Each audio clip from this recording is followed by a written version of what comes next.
حضرت ابو سعید خدری رضی اللہ تعالیٰ عنہ سے روایت ہے کہ رسول اللہ صلی اللہ علیہ وآلہ وسلم نے فرمایا، قیامت کے دن موت کو اس طرح لایا جائے گا کہ جیسے وہ سیاہ و سفید مینڈا ہو، چنانچہ اسے جنت اور جہنم کے درمیان میں کھڑا کر دیا جائے گا، اور اعلان کرنے والا پکار کر کہے گا، اے جنت والو، کیا اسے پہچانتے ہو؟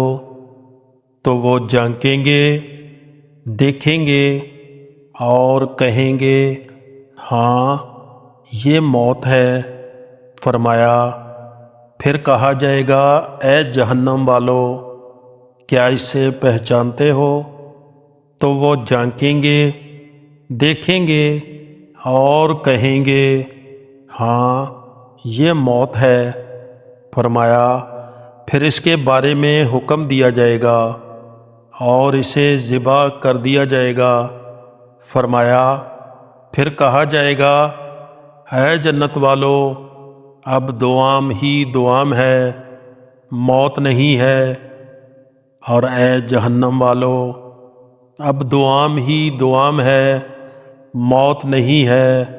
کہا، پھر رسول اللہ صلی اللہ علیہ وآلہ وسلم نے یہ آیت پڑھی، ان کو حسرت کے دن سے ڈرائیے جب معاملہ نپٹا دیا جائے گا اور وہ سراسر غفلت میں ہیں اور وہ ایمان نہیں لائے، اور آپ صلی اللہ علیہ وآلہ وسلم نے اپنے ہاتھ سے دنیا کی طرف اشارہ فرمایا۔